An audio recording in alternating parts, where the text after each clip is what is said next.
Ya, bisa kita mulai ya. Bismillahirrahmanirrahim. Assalamualaikum warahmatullahi wabarakatuh. Waalaikumsalam warahmatullahi wabarakatuh. Waalaikumsalam warahmatullahi wabarakatuh. Dan selamat pagi adik-adik semuanya. Alhamdulillah ya hari ini kita masih dipertemukan. Semoga apa yang kita pelajari hari ini dapat bermanfaat di kemudian hari. Oke, hari ini kita akan bahas mengenai pembuatan preparat sitologi. Sebelumnya sudah kelihatan slide-nya? Sudah, Bu. Sudah, Bu. Ya, kemarin kan kita sudah bahas ya mengenai konsep dasar sitohisto, kita sudah tahu mengenai macam-macam sel dan jaringan. Nah, hari ini kita akan bahas mengenai bagaimana sih pembuatan preparat sitologi. Ya, jadi hari ini terbatas untuk sitologi dulu nih, yaitu berkhusus pada pap smear. Nah, mungkin pap smear ini sudah sering dengar ya kita semua. Ya. Adapun yang akan dibahas yang pertama mengenai definisi dan manfaat pap smear, kemudian faktor risiko, perubahan sel pada kanker serviks, pembuatan preparat sitologi, ya metode konvensional, dan juga kita akan bahas mengenai metode liquid. Karena ini berbeda ya, berbeda dari segi metode pun dari segi slide-nya nanti berbeda dia punya penampakan. Iya, setelah mempelajari bab ini, mahasiswa diharapkan dapat memahami teknik pembuatan preparat tentunya, mulai dari teknik pengumpulan sampel, teknik smearing, fiksasi, pewarnaan sitologi, sampai jaminan mutu. Ya, jadi tahapan yang kemarin yang sudah saya jelaskan itu tidak lepas dari 5 tahapan itu. Yang pertama kita bahas dulu mengenai definisi dan manfaat pap smear. Apa sih sebenarnya pap smear itu? Ya, jadi pap smear ini kan sudah sering ya mungkin kita semuanya dengar dan juga merupakan salah satu program pemerintah. Tapi sebenarnya pap smear itu apa? Ya, pap smear itu merupakan salah satu pemeriksaan sitologi. Ya, jadi hanya salah satu karena pemeriksaan sitologi itu ada banyak. Nah, ini pap smear ini salah satu untuk melihat adanya keganasan atau perubahan pada epitel serviks. Jadi dua bisa kita lihat di pap smear. Bisa kita melihat keganasannya, artinya sel-selnya sudah menjadi ganas, atau baru mengalami perubahan sebagai tanda awal. Jadi kita sudah bisa mengetahui secara dini adanya kanker serviks dengan melihat preparat pap smear. Iya, pemeriksaan ini juga bermanfaat sebagai screening awal untuk mendeteksi adanya kanker leher rahim. Jadi tidak perlu sakit dulu baru kita tahu ya. Jadi memang sudah tepat itu program pemerintah. Prosedur ini menggunakan spatula atau sikat kecil ya untuk mengangkat sel dengan lembut dari permukaan serviks dan area di sekitarnya sehingga dapat diperiksa di bawah mikroskop. Jadi nanti kita akan menggunakan semacam spatula atau sikat kecil ya namanya brusher. Nah, itu untuk mengangkat sel-sel dengan lembut yang ada di permukaan serviks dan juga area di sekitarnya. Nanti saya tunjukkan gambarnya. Nah, pap smear ini juga dapat membantu menemukan kondisi lain ya selain kanker tadi. Pap smear juga bisa menentukan infeksi maupun jenis peradangan. Nah, ini biasanya dilakukan bersamaan dengan pemeriksaan panggul dan tes HPV. Tapi kita tidak berfokus di sini, kita berfokus di sitologinya. Bagaimana bentuk-bentuk selnya ketika mengalami tanda awal keganasan ataukah sudah mengarah ke keganasan. Kita mau lihat bentuk selnya itu seperti apa sih. Dan juga cara penentuan, cara untuk pengamatan selnya itu seperti apa. Jadi pap smear ini juga sering disebut sebagai pap test ya atau Papa Nicolau test. Nah, ini sama saja. Iya, selanjutnya faktor risiko. Jadi orang-orang seperti apa sih yang memiliki faktor risiko tinggi untuk mengalami kanker serviks? Ya, ternyata yang pertama adalah yang menikah atau mulai melakukan aktivitas seksual di usia muda, yaitu di bawah 20 tahun. Ya, kenapa? Karena memang di usia-usia muda itu kan serviksnya itu belum berfungsi secara matang ya, artinya sel-selnya itu masih belum siap untuk melakukan aktivitas seksual. Apabila dipaksa, ini tentu dapat membuat sel-sel serviks itu menjadi stres. Setelah stres, tentunya dia akan mengarah ke keganasan. Selanjutnya yang kedua adalah yang memiliki riwayat infeksi di daerah kelamin atau radang panggul. Nah, ini biasanya disebabkan oleh infeksi-infeksi virus ya, terutama infeksi virus HPV. Mungkin kita semua sudah sering dengar, virus ini memang yang kebanyakan menyebabkan infeksi serviks ataupun mengarah ke kanker.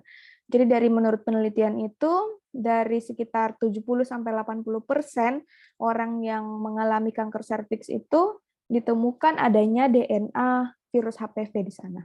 Jadi memang HPV ini yang menjadi penyebab utama terjadinya kanker serviks.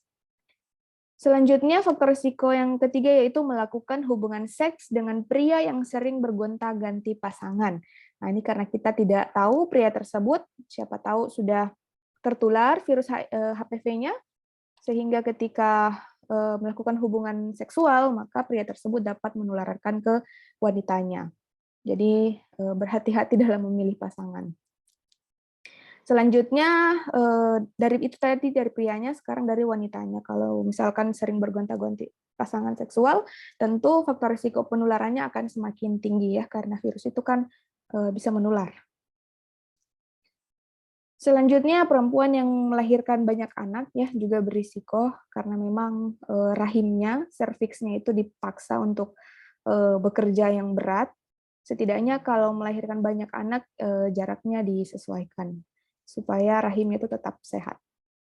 Selanjutnya, memiliki riwayat keluarga dengan kanker ya, karena bagaimanapun juga hereditar, kemudian genetik itu menentukan prakanker, menentukan apakah seseorang memiliki risiko untuk mengalami kanker atau tidak. Kurang menjaga kebersihan alat kelamin juga menjadi faktor risiko ya, karena kan stres sel akan menjadi stres, kemudian mudah diserang oleh virus-virus. Jadi menjaga kebersihan itu penting. Selanjutnya, merokok atau terpapar asap rokok ya. Ini maksudnya perokok aktif ataupun perokok pasif. Ini juga faktor risikonya tinggi ya, jadi sebaiknya jangan merokok. Karena di rokok ini kan banyak sekali racun-racun ya, dan memang sudah diketahui bersama bahwa rokok memang memicu segala jenis kanker, bukan hanya kanker serviks. Adanya riwayat tes pap yang abnormal sebelumnya. Jadi kalau misalkan pap smear-nya sebelumnya sudah abnormal, artinya kelihatannya sudah ada tanda-tanda mengarah ke kanker. Nah, ini biasanya risikonya lebih tinggi untuk menjadi kanker. Dan juga penurunan kekebalan tubuh ya, karena bagaimanapun juga virus yang bunuh itu kan sel-sel imun, sel-sel kekebalan tubuh. Kalau kekebalan tubuhnya menurun ketika sel-selnya virus masuk, ya tentu tidak bisa dilawan virusnya. Jadi kekebalan tubuh juga harus tetap dijaga. Oke, itu tadi faktor risiko kanker serviks. Selanjutnya kita masuk pada perubahan sel pada kanker serviks. Nah, ini kita lihat bagaimana sih sel-sel pada kanker serviks itu mengalami perubahan ketika dia terkena infeksi virus HPV. Nah, ini ya. Perhatikan, ini yang sebelah kiri ini adalah bentuk serviks yang normal. Artinya yang belum terinfeksi virus dan belum mengalami kanker. Nah, ketika terinfeksi virus, perhatikan ini masih normal. Ketika terinfeksi virus pada stadium 1, nah sebenarnya stadium ini pun ada banyak yang membagi ya. Saya lupa ini yang pakai CIN 1, CIN 2 ini kalau tidak salah sistem Bethesda atau apa nanti kita lihat. Ada yang jelas ada sistem untuk pengkategori tingkat keparahannya. Nah, ini kebetulan menggunakan kategori CIN. Nah, kategori CIN 1 ini maksudnya anggaplah stadium 1 yang baru masuk pada fase pre-kanker. Nah, ini perhatikan selnya sudah berubah ya bentuknya. Yang awalnya inti selnya kecil mulai membesar. Pada stadium 2 mulai lebih membesar dan stadium 3 sudah besar-besar. Nah, kenapa demikian? Karena perhatikan kalau sel normal itu adalah dipenuhi dengan permukaan serviks akan dipenuhi dengan sel-sel yang matur, sel-sel yang fungsional, yang memang siap untuk bekerja. Dan itu biasanya diisi oleh epitel-epitel superficial. Superficial, intermediate, sampai di parabasal. Ya, itu untuk sel-sel yang normal. Nanti kalau sel-sel yang abnormal itu sudah terdesak keluar, nah ini sudah diisi oleh sel-sel yang imatur. Jadi kenapa sel-sel imatur itu intinya masih besar-besar? Ya, perhatikan ya, lebih besar, lebih besar.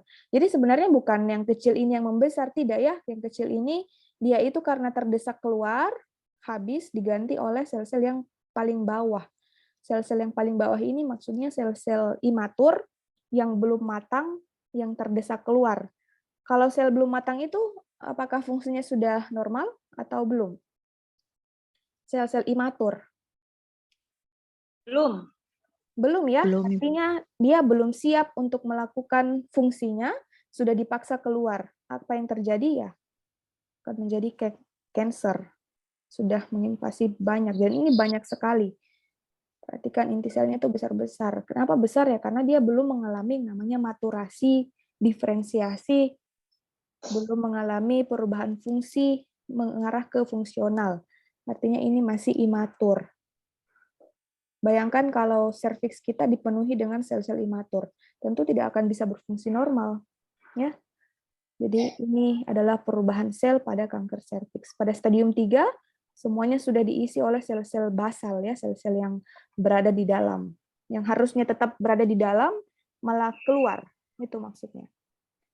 Ya, kita lihat bentuk yang berikutnya. Nah, ini salah satu perubahan juga ya. Perhatikan, ini arahnya terbalik ya, dia balik tadi. Yang sel-sel tuanya yang di bawah. Jadi awalnya normalnya seperti ini. Ya, sel-sel yang tua, yang superficial, sel-sel epitel, itu yang memenuhi permukaan. Tapi mengarah pada prekanker yang pertama, atau yang kedua, sampai yang ketiga, itu sel-sel muda sudah mulai mendesak keluar. Sel-sel fungsionalnya malah habis. Tidak diproduksi ya, artinya tidak diproduksi karena yang harusnya yang muda-muda ini menjadi tua seperti ini, menjadi fungsional, malah tidak berubah menjadi fungsional. Nah, ini virusnya ini dia licik ya, dia ubah sistem informasi yang ada pada DNA kita untuk tidak memproduksi sel yang matur. Sel-sel maturnya habis, tidak diproduksi lagi. Sudah didesak keluar, tidak diproduksi lagi. Ini kan harusnya ini kan menjadi matur seperti ini. Ini kan sel-sel dari dalam. Sel-sel mulai dari stem cell ya, stem cell tentunya, kemudian yang harusnya berdiferensiasi, bermaturasi, kemudian menjadi fungsional malah tidak menjadi fungsional.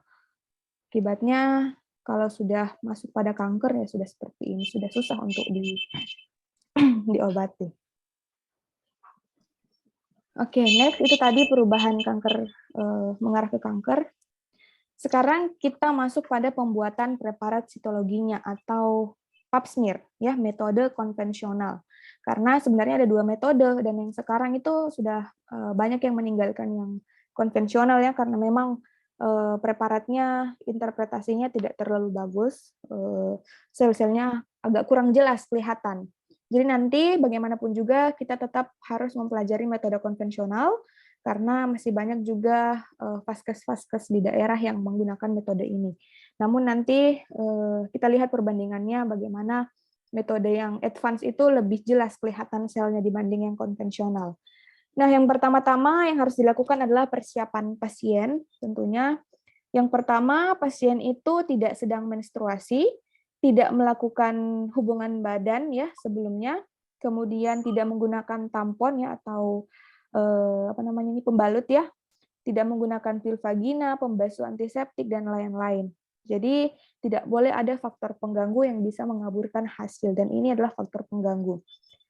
Selanjutnya setelah persiapan pasien masuk pada mengisi informed consent, jadi pasiennya itu harus setuju atas tindakan yang dilakukan.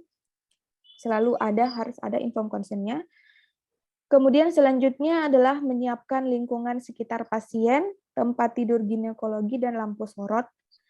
Lalu menganjurkan klien membuka pakaian bagian bawah, dan menganjurkan klien berbaring di tempat tidur ginekologi dengan posisi litotomi.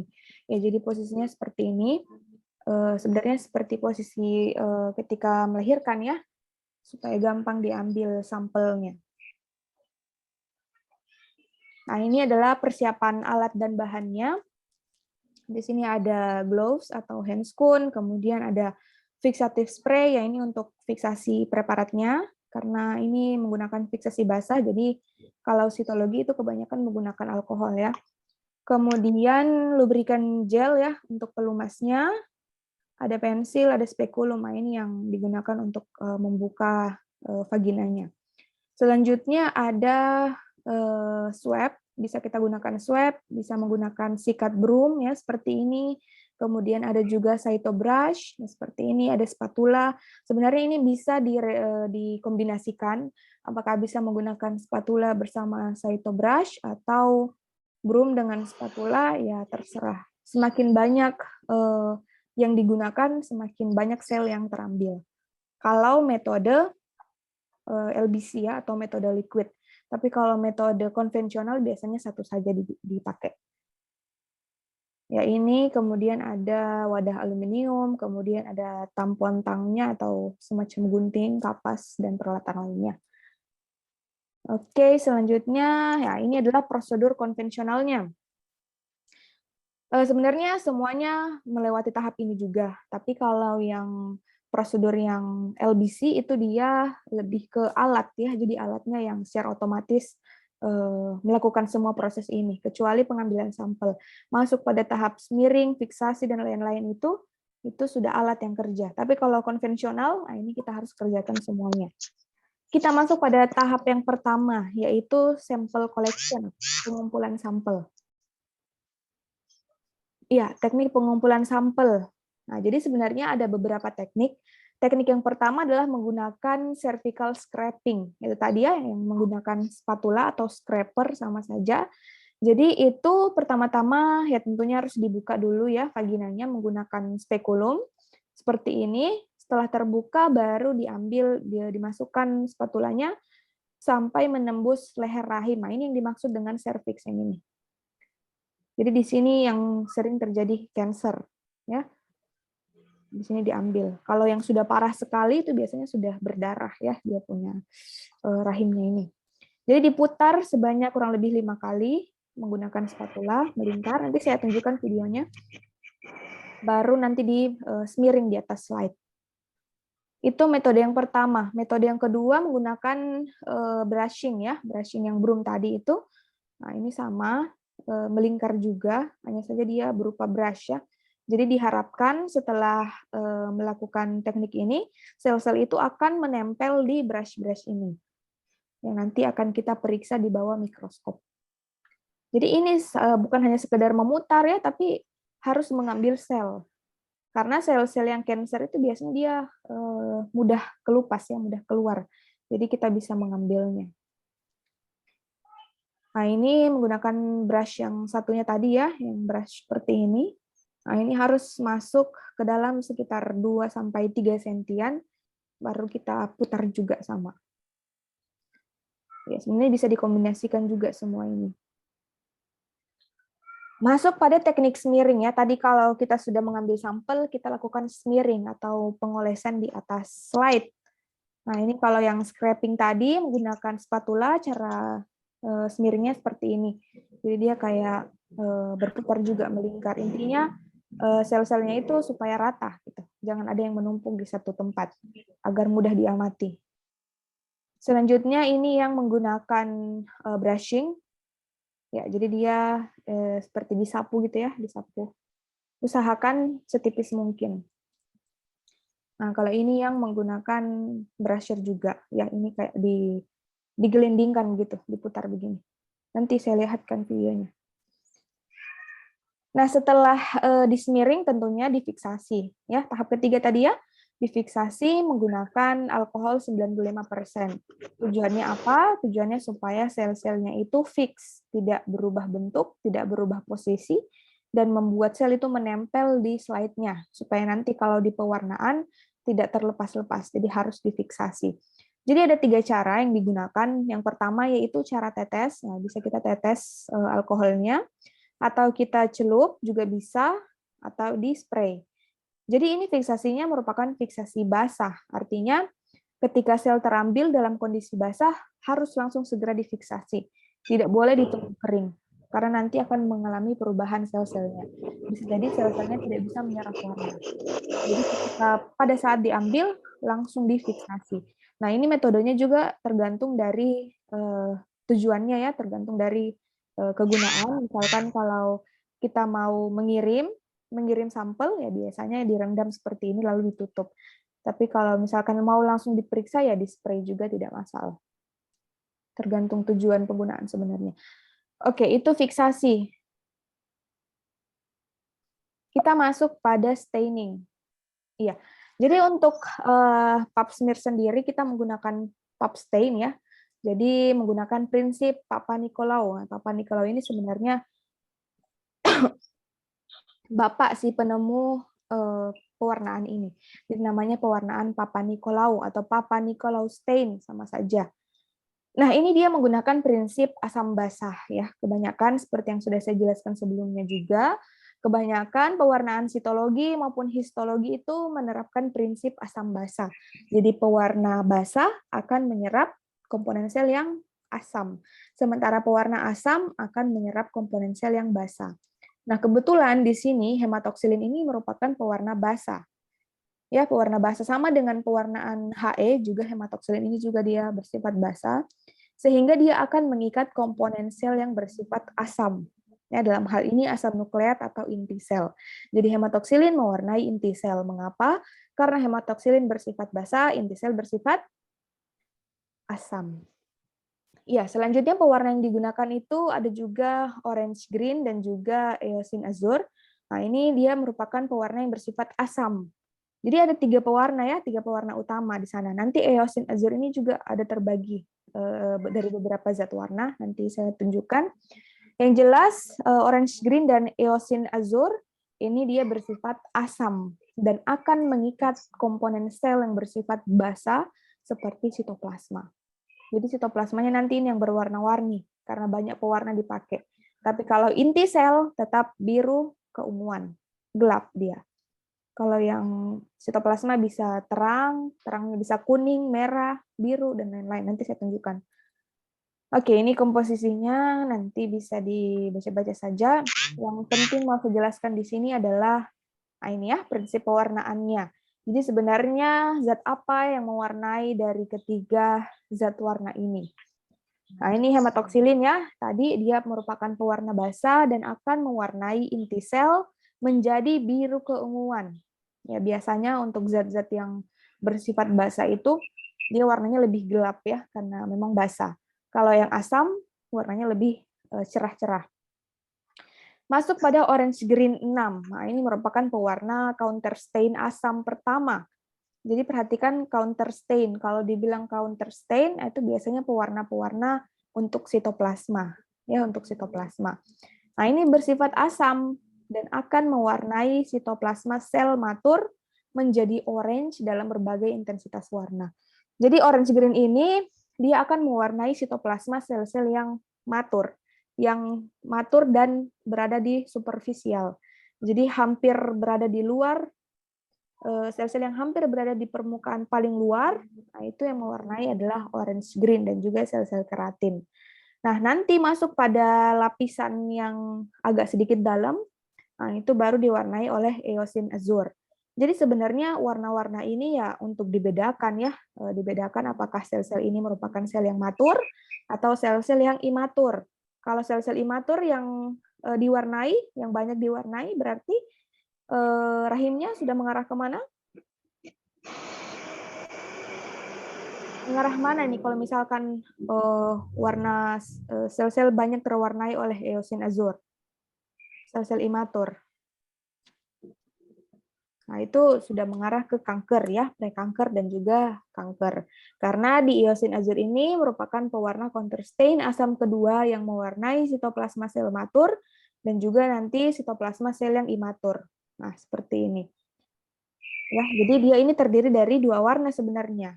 Ada eosin Y, ada juga light green. Nah, eosin Y ini nanti akan mewarnai sel-sel menjadi pink. Kalau light green, nah ini biasa menjadi warna biru.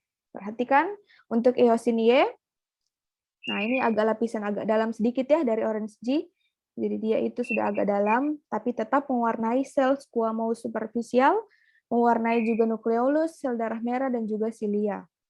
Nah, di light green inilah yang nanti banyak tingkat sel yang diwarnai. Mulai dari sel squamous intermediate yang agak pertengahan, kemudian sel squamous parabasal yang agak dalam, dan sampai sel yang imatur yang paling dalam. Jadi kalau misalkan kita lihat nanti di preparat, banyak sel-sel yang berwarna biru, ya biru, kemudian inti selnya besar, nah itu berarti terwarnai oleh light green SF. Artinya sel itu merupakan sel-sel prakanker maupun sel yang kanker. Tapi kalau selnya kebanyakan warna merah atau ke warna orange, nah itu masih aman-aman ya, masih normal. Tapi kapan sudah warna biru dan inti selnya membesar, itu harus segera dicurigai mengarah ke kanker. Dan itu terwarnai oleh light green. Ya, bisa paham ya? Jadi ada berbagai macam warna tergantung komponen sel mana yang diwarnai. Intinya begini saja, kalau orange G itu masih lapisan paling luar, masuk pada eosin sudah agak dalam sedikit, masuk sampai di light green, nah ini dia sudah mewarnai sel yang paling dalam, menjadi biru. Jadi nanti sel-sel kankernya itu warna biru semuanya. Nah ini tahapannya, sebenarnya tahapan itu tergantung dari kondisi lab masing-masing ya, tergantung dari ketersediaan juga. Ada yang mencucinya sebanyak 20 dips misalkan, atau ada juga yang menggunakan hematoksilin dengan cara direndam. Nah, ini macam-macam sebenarnya kalau prosedurnya. Nanti dibaca-baca saja di tip insert-nya. Nah, kita masuk pada jaminan mutu yang kelima. Nah, tadi seperti yang saya jelaskan, hematoksilin itu mewarnai inti sel. Ya, otomatis sebenarnya sitoplasmanya pun akan sedikit terwarnai, tapi nanti akan diganti warnanya supaya kita bisa bedakan mana sel kanker dan mana yang sel normal. Jadi hematoksilin diwarnai pertama, inti sel akan menjadi biru keunguan. Setelah itu baru kita warnai dengan orange stain ya, orange G tadi. Nah, ini sel-sel keratin nih, sel-sel superficial yang berada paling luar yang terwarnai orange. Lalu masuk pada eosin azur, nah ini warnanya sudah bermacam-macam, ada merah, biru, hijau, dan lain-lain. Kalau merah ini masih di sedikit agak ke dalam, tapi belum terlalu yang paling luar. Kalau sudah masuk di light green yang mewarnai, ya ini biasanya sel-selnya sudah merupakan sel yang lapisan agak dalam. Yang menandakan itu adalah sel prakanker. Nah, ini contoh sel squamous superficial dan intermediate ya. Nah, ini merupakan masih sel normal, karena belum masuk pada sel yang basal, sel yang dalam, yang imatur. Intinya sampai sel parabasal itu ya masih aman-aman ya, masih aman-aman di parabasal. Perhatikan inti selnya itu akan berwarna biru keunguan. Yang superficial berwarna merah ya. Tadi diwarnai oleh apa kalau yang superficial? Warna apa tadi namanya itu yang mewarnai sel superficial menjadi warna merah?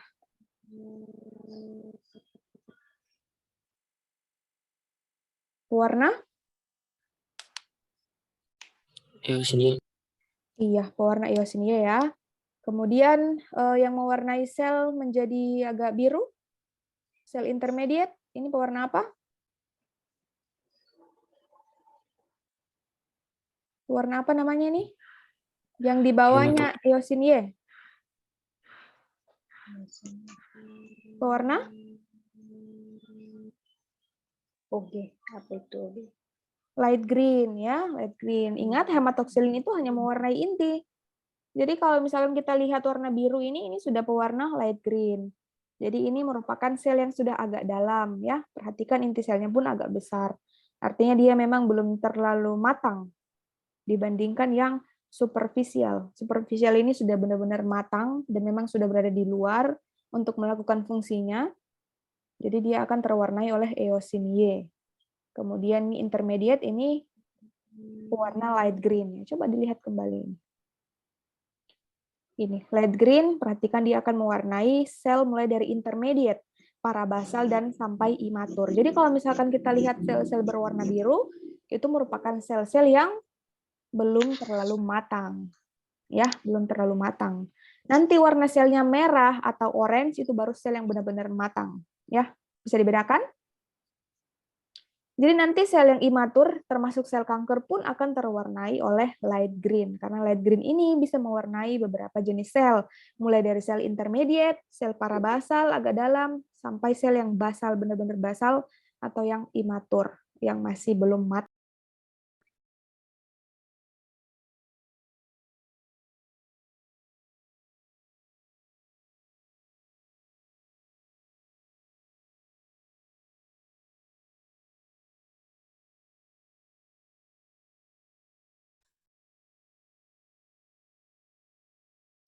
Iya, sudah kelihatan ya slide-nya? Sudah kelihatan? Sudah, Iya. sudah Bu. Ya, kita ulang ya, tadi terputus. Jadi, saya ulangi lagi. Untuk pewarnaan Papa Nicolau atau pap stain ini menggunakan 3 jenis zat warna. Ada hematoksilin, ada orange green, dan juga eosin azure. Eosin azure ini juga terbagi, ada eosin Y dan juga light green SF. Nah, untuk pewarnaan inti sel akan diwarnai oleh hematoksilin. Kemudian untuk pewarnaan sitoplasma, sitoplasma yang matur, yang berada di superficial, yang berada di permukaan, akan diwarnai oleh orange green menjadi warna orange. Lalu untuk sel-sel yang agak dalam, akan diwarnai oleh nukleus, misalkan eosin Y akan mewarnai sel squamous superficial, nukleolus, sel darah merah, dan juga silia. Tapi untuk sel yang agak dalam dan yang paling dalam, itu akan diwarnai oleh light green SF. Jadi di sana ada sel squamous intermediate, parabasal, dan imatur. Imatur ini termasuk sel-sel kanker, juga diwarnai oleh light green. Jadi kalau warnanya masih orange ataupun pink, itu masih aman. Ya, masih sel-sel normal yang diwarnai. Tapi kalau warnanya sudah agak biru, apalagi birunya biru tua, inti selnya pun besar, nah itu bisa dicurigai prekanker. Karena sel-sel prekanker itu inti selnya besar karena belum termaturasi. Masih merupakan terbawa dari stem cell yang intinya besar itu. Jadi dimanapun itu, untuk sel-sel di seluruh tubuh, biasanya sel-sel fungsional itu inti selnya kecil ya, karena sudah matang. Jadi kalau kita lihat ada sel yang intinya besar, nah itu dicurigai selnya belum matang, dan itu biasanya abnormal. Ini tadi ya, ini untuk sel superficial tadi yang diwarnai eosin, nah ini merupakan sel normal ya. Nah ini juga sebenarnya masih normal, yang intermediate. Nah ini parabasal, nah ini sebenarnya selnya agak muda ya, tapi ya masih kategori normal lah. Bisa jadi ini ada infeksi atau inflamasi, yang ini dia muncul. Tapi masih kategori normal untuk parabasal. Dan diwarnai oleh light green. Perhatikan warnanya akan lebih biru. Dan inti selnya juga akan lebih besar. Nah, ini adalah sel squamous yang imatur. Sel serviks yang abnormal. Bisa jadi ini sudah mengarah ke kanker atau prekanker. Perhatikan inti selnya itu besar-besar. Besar-besar dan warnanya pun lebih pekat. Ya, karena memang sifatnya basah. Jadi dia akan menyerap warna yang gelap. Nah, perhatikan di sini juga bisa berbentuk binucleation atau inti selnya bisa 2. Intinya sel-sel yang abnormal itu sudah bermacam-macam bentuknya. Sudah tidak normal lagi. Dense, biasanya dikatakan bentuknya itu padat, kemudian refraktil. Nah, ini tidak konsisten bentuknya ya. Dan bahkan di sini kelihatan ada kromatin, benang-benang kromatinnya pun bisa kita lihat, kromosomnya. Saking masih mudanya itu, kita bisa lihat kromosom-kromosomnya di sini, yang belum berdiferensiasi. Jadi sebenarnya mudah saja untuk dibedakan ya, baik dari segi inti selnya, maupun sitoplasmanya kita sudah bisa bedakan mana yang prekanker, mana yang sel-sel normal. Perbedaan yang paling mencolok itu tadi, inti selnya, ukuran inti selnya. Kalau yang normal, inti selnya itu kecil-kecil ya, seperti ini. Tapi kalau yang abnormal, inti selnya besar-besar. Dan juga terwarnai oleh pewarna apa ini? Pewarna apa tadi yang mewarnai sel imatur? Light green, Ibu. Light green ya. Ingat ya, light green itu ada berapa sel yang dia warnai yang pertama? Sel squamous yang intermediate, terus Intermediate, squamous parabasal sama imatur. sama imatur. Nah, sel-sel kolumner juga dia warnai. Jadi pokoknya sel-sel yang muda dan yang paling muda itu diwarnai oleh light green. Kemudian untuk eosinye, sel apa yang diwarnai? Sel-sel apa yang diwarnai? Squamous superficial. Superficial ya, sama Nucleus. ya. Sama Ya, dia superficialnya sama dengan orange green. Orange green juga mewarnai superficial, tapi bedanya orange green mewarnai sel yang sangat-sangat matur. Pokoknya yang paling matur, yang hampir terlepas itu diwarnai oleh orange green. Tapi yang matur tapi tidak terlalu matur ya oleh eosinye. Tadi apa yang pertama? Sel superficial. Apalagi yang kedua? Sel darah merah juga yuk. Sel darah merah. Apalagi? Nukleolus. Apalagi? Silia. Ya, silia ya. Jadi itu. Yang penting kita tahu pewarna ini fungsinya apa. Nah, itu sebenarnya kita sudah menjalankan jaminan mutu. Nah, ini untuk yang sel squamous yang imatur juga ya sama. Perhatikan biasanya dia punya sitoplasma itu semacam ada proyeksinya, kayak menjulur-menjulur seperti ini. Ya, karena memang belum matang ya, belum berfungsi dengan normal. Jadi sitoplasmanya pun masih gak karuan seperti ini. Nah, ada semacam garis-garis halus. Nah, ini sebenarnya kromatin yang sebenarnya harusnya sudah hilang, tapi masih ada, karena memang masih muda dia punya sel. Nah, ini tadi yang saya maksud, cyanophilic sitoplasma. Jadi dia suka warna-warna yang cyano, ya, yang kayak biru, hijau kebiruan itu. Nah, ini contoh. Nah, ini tadi ya yang saya katakan untuk interpretasi hasilnya. Sebenarnya ini tugasnya dokter, tapi tidak ada salahnya juga kita tahu bentuk sel, bagaimana bentuk sel normal, kemudian bagaimana kalau sudah mengarah stadium 1, stadium 2, sampai stadium akhir. Nah, ini untuk kategorinya ada 3 sistem yang membaginya. Ada sistem Bethesda, kemudian ada sistem Chin, ada sistem CHIS. Nah, tadi yang saya jelaskan kan sistem Chin ya. Nah, ini untuk Bethesda sendiri dia bagi 3 kategori untuk perubahan selnya. Ada kategori normal, ada kategori low grade seal, ada high grade seal. Seal itu kalau tidak salah singkatan dari squamous intermediate lesion ya, kalau saya tidak salah nanti dicari. Jadi ini kalau high grade-nya ini sudah dipenuhi oleh sel-sel yang muda semuanya, imatur. Perhatikan mulai dari selnya, inti selnya kecil, lalu mulai membesar, membesar sampai yang besar sekali, sampai sitoplasmanya pun sudah hampir tidak kelihatan. Dan inti selnya benar-benar gelap. Ya, karena masih banyak inti sel di sana ya, masih banyak kromatin-kromatinnya, jadi lebih banyak menyerap warna. Kemudian untuk Chin sistemnya sendiri ya dibagi 3 ya, ada Chin 1. Ini saya lupa apa singkatannya, jadi bisa dicari. Yang jelas ini N-nya itu neoplasma. Ya, ada Chin 1, Chin 2, Chin 3. Ini stadium, menunjukkan stadium. Stadium di 3 itu yang sudah mengarah ke kanker, keganasan. Ada juga CHIS system, ini dia membaginya lebih banyak ya, ada 5, ada normal, kemudian mild dysplasia, mild itu artinya masih ringan, dysplasia itu perubahan sel yang abnormal tapi masih ringan, ada yang moderate, moderate ini sudah pertengahan perubahannya, ada yang severe, severe ini agak berat, dan ini yang sudah tidak tertolong lagi ya, sudah in situ, sudah menjalar kemana-mana, bahkan sudah bisa bertransmigrasi atau bisa bermetastase ke paru-paru, kemudian ke lambung, dan lain-lain. Jadi, nauzubillah jangan sampai kita kena ya. Iya. Nah, ini videonya ya tadi ya yang saya mau tunjukkan. Ini video cara pengumpulan sampelnya. Sampai di cara smearing kalau nggak salah ya. Coba kita lihat. Terputar ya. Jelas kelihatan videonya? Jelas, Ibu.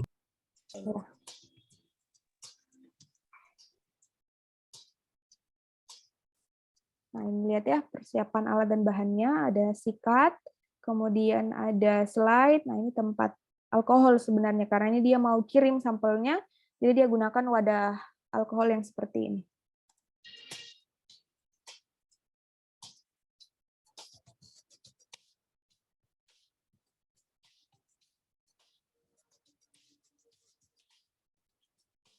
Nah, ini yang saya maksud kemarin ya, manual insert-nya itu seperti ini.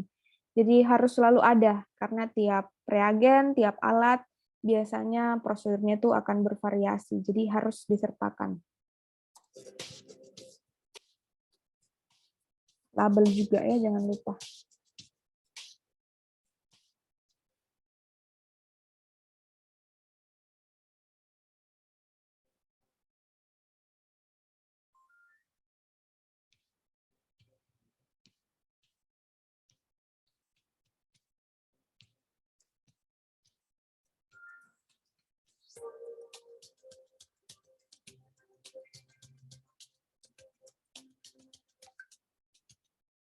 Oh iya, kita harus pastikan mejanya ini steril ya.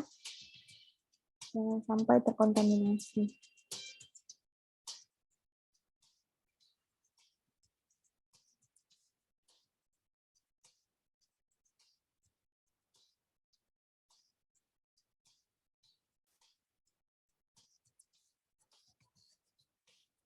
Ini bahasa Malaysia ya, jadi agak aneh bahasanya.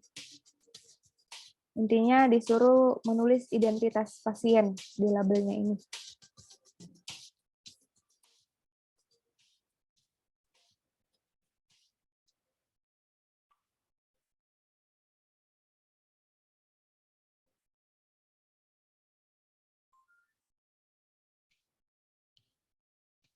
Tempel di fiksatif jaket. Jadi ini dia fiksatifnya ini di dalam sini. Karena dia mau kirim ya, jadi dia masukkan slide-nya di dalam larutan fiksatif.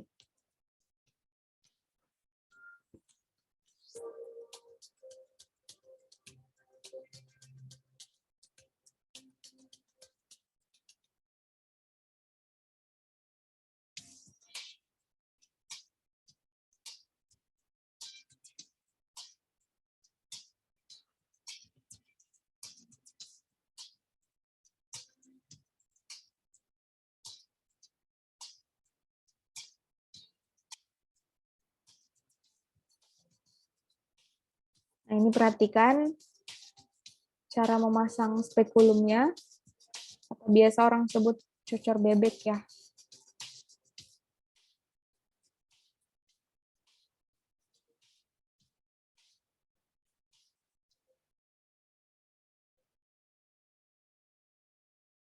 Nah, ini untuk cervical brush-nya. Perhatikan, nah ini penampakan cervix ya.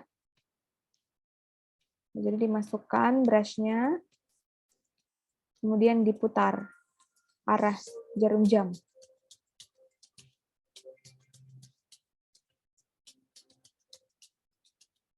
Ya, penampakannya kurang lebih seperti ini. Ketika brush-nya masuk ke dalam cervix. Jadi diharapkan dengan pemutaran itu, sel-sel yang ada di permukaan cervix itu akan terambil. Dan dilihat apakah selnya normal atau abnormal ya, karena kalau sel normal harusnya bentuknya itu merupakan sel-sel yang matur dan terwarnai orange maupun pink. Tapi kalau sel-selnya itu yang terambil di superficial malah sel-sel yang imatur, nah ini biasanya bentuknya akan besar-besar inti selnya. Nah ini teknik smearingnya, perhatikan ini untuk yang brush-nya. Ya, jadi cukup seperti itu.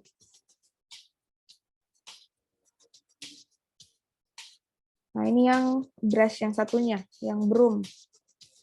Sikat yang sapu. Nah, ini biasanya memang ada mukus ya. Bisa jadi ini ada infeksi. Tapi sebenarnya secara normal pun cervix itu menghasilkan mukus. Ya, caranya seperti itu. Jadi ada sedikit sikat yang masuk ke dalam. Jadi nanti terambil semua ya, baik yang bagian dalam sini maupun di bagian permukaan sini pun akan terambil semuanya. Selnya.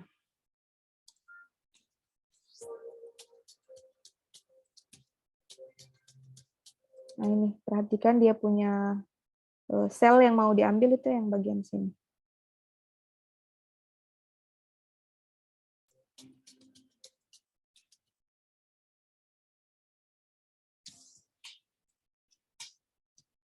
Nah, ini caranya kalau menggunakan sikat broom. Nah, seperti itu. Jadi itu kalau sudah di smearing begitu, ya itu selnya sudah nempel di sana ya, tapi jangan lupa harus difiksasi supaya sel-selnya itu menempel di slide-nya. Memang tidak kita lihat karena sel itu kan kecil dan tidak berwarna. Nanti ketika diwarnai baru kita bisa lihat selnya. Nah, ini fiksatif, kantong fiksatifnya ini. Jadi di dalamnya itu ada alkohol ya, supaya memfiksasinya. Jadi harus segera dimasukkan, jangan sampai sediaannya kering lalu difiksasi.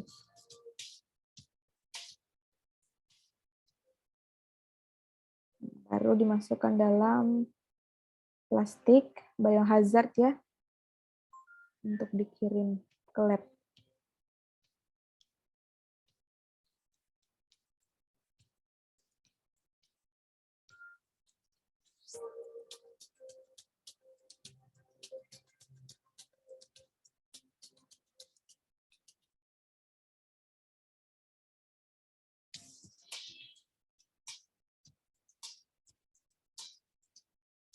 Jangan lupa form permintaannya juga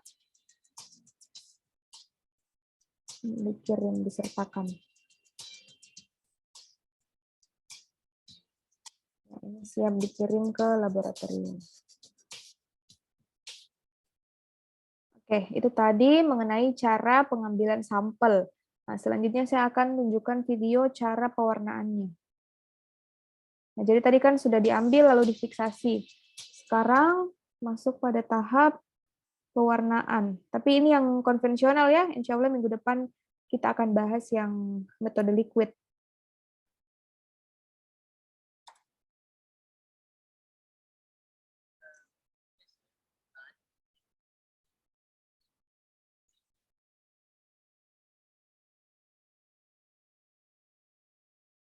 Nah, ini dia fiksasinya menggunakan wadah yang berbeda di sini.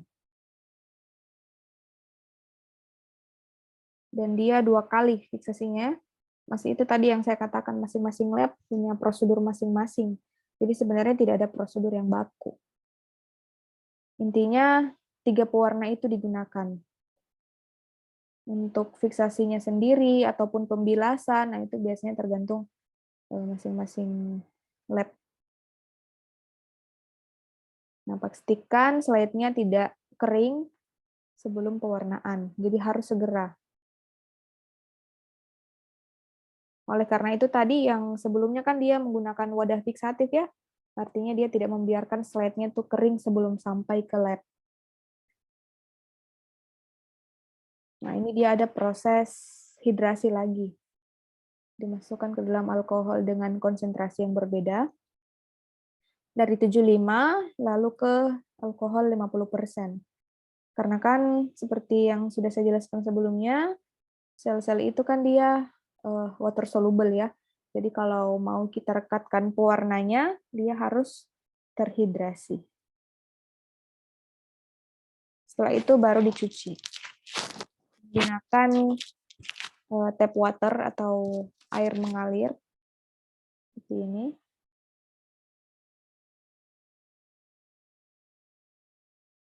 Adapun untuk waktu sendiri ya biasanya bervariatif juga.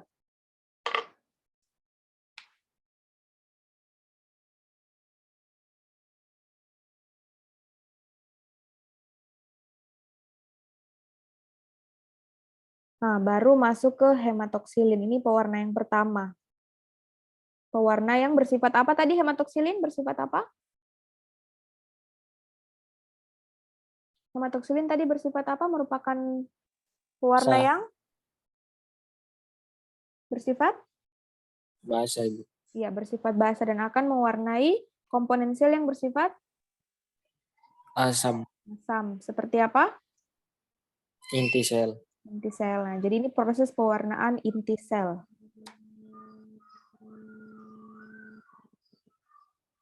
sekitar 45 detik, tidak terlalu lama ya.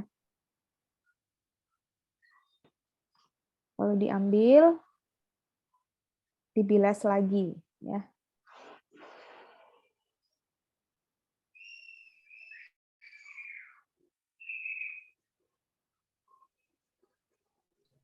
Jangan khawatir kalau kita tidak hafal prosedurnya ya, yang penting kita hafal prinsipnya dan urutan pewarna yang digunakan. Jadi yang pertama itu hematoksilin, kemudian yang kedua orange green atau orange G, dan yang ketiga eosin azure.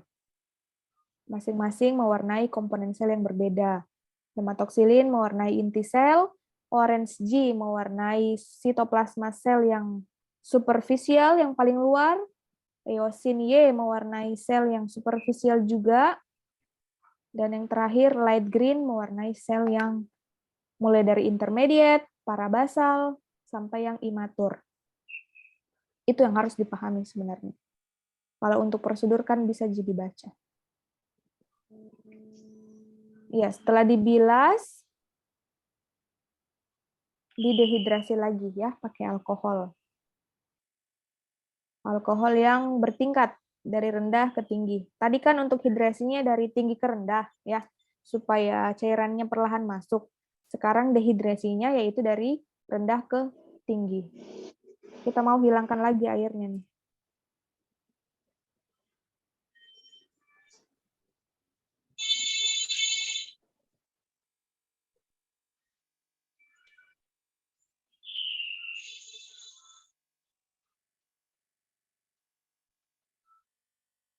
Berarti untuk orange G ini dia tidak water soluble ya. Jadi airnya harus kita hilangkan. Jadi kalau misalkan kita lihat ada proses dehidrasi, proses penghilangan air itu artinya pewarnanya tidak larut air. Tapi kalau kita lihat sebelum pewarnaan ada proses hidrasi, ada proses pemasukan kembali cairan ke dalam sel, berarti pewarnanya itu adalah water soluble. Dia hanya akan larut pada sel yang mengandung air. Dan ini orange G kemungkinan tidak membutuhkan air untuk berikatan, jadi harus dihilangkan airnya.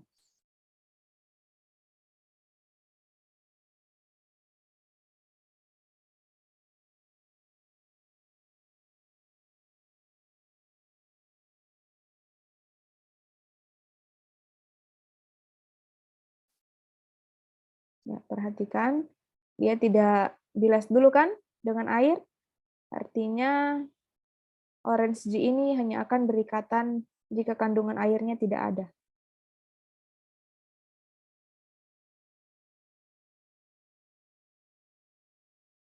Setelah itu,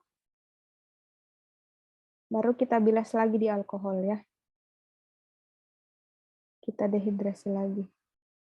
Karena itu tadi, orange G hanya larut di alkohol. Ya. Jadi kalau misalkan kita mau bilas, kita mau bersihkan slide-nya ya pakai alkohol. Karena dia tidak larut air.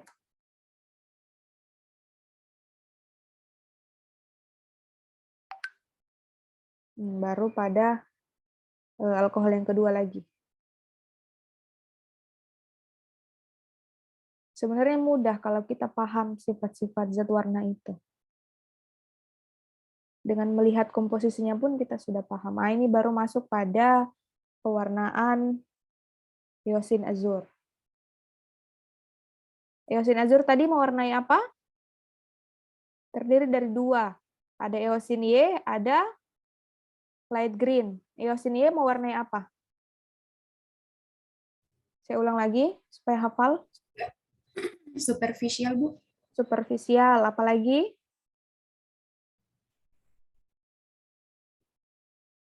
Selain squamous superficial, apa? Sel darah merah, Bu. Sel darah merah. Ya, dan lain-lainnya. Intinya masih mewarnai superficial. Jadi kalau misalkan ada sel-sel yang kita amati warna merah, warna kuning, nah itu masih sel yang normal. Artinya masih sel superficial yang diwarnai. Tapi kalau selnya sudah biru, apalagi biru gelap, nah ini hati-hati bisa jadi sudah mengarah ke kanker. Dan itu diwarnai oleh light green. Jadi light green, eosin, semua dicampur di sini ya. Dicampur. Tergantung nanti jenis selnya mau ikat warna yang mana. Tergantung dari sifat-sifatnya.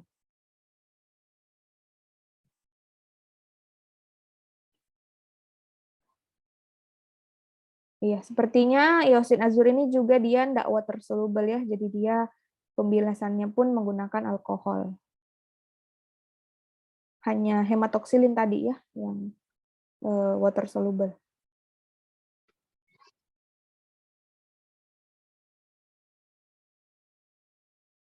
Ini agak-agak mirip juga ini sama pewarnaan HE sebenarnya.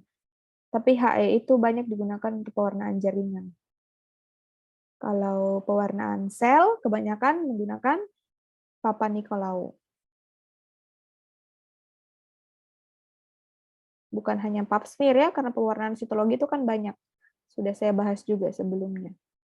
Ada fine needle, ya kan? Ada sel-sel eksfoliatif, itu semua itu diwarnai pakai Papa Nicolau ini. Materi minggu lalu.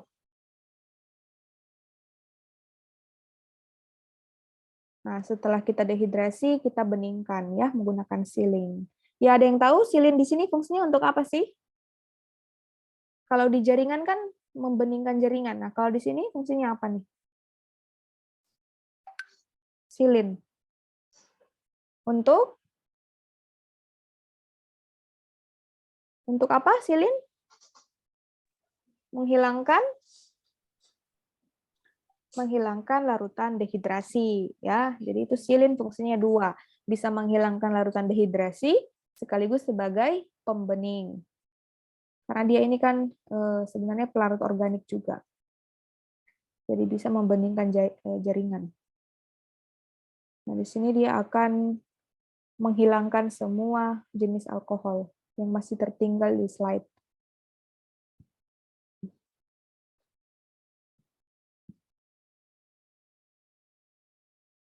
Nah, untuk tahapannya pun bervariasi. Ada yang hanya menggunakan 2 kali perendaman di silin, ada yang juga 3 kali.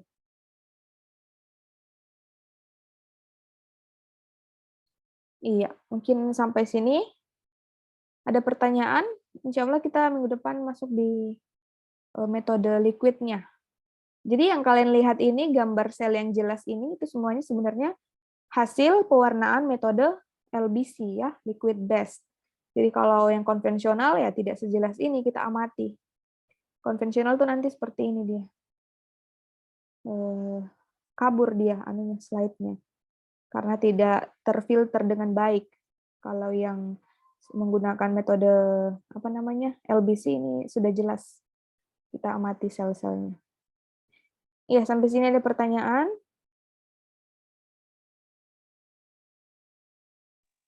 Mengenai pembuatan preparat sitologi. Sebenarnya tidak lepas dari 5 tahapan ini. Yang sudah saya jelaskan ya. Baik dari pengumpulan sampel, ini kan ada bermacam-macam cara pengumpulan. Ada apa tadi? Cara apa? Teknik pengumpulan sampel? Bisa menggunakan apa?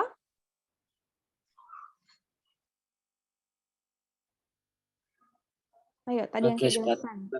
Spatula. Ya, spatula dengan cara spatula. Kemudian yang kedua, menggunakan apa?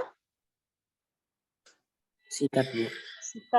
Sikat ya, sikatnya pun ada 2. Ada yang jenis semacam broom atau sapu, ada yang menggunakan brush. Sikat yang ada ini halusnya. Kemudian setelah pengambilan sampel ada smearing. Nah, smearing ini pun caranya bervariasi ya, tergantung alat apa yang kita gunakan sebelumnya. Kemudian masuk pada fiksasi. Nah, jelas saja ini dia fiksasi basah. Artinya sampelnya tidak boleh kering sebelum difiksasi. Nah, kalau misalkan pewarna fiksasi kering, ada yang tahu jenis fiksasi kering itu? Contohnya pewarnaan apa? Kalau yang menggunakan fiksasi kering.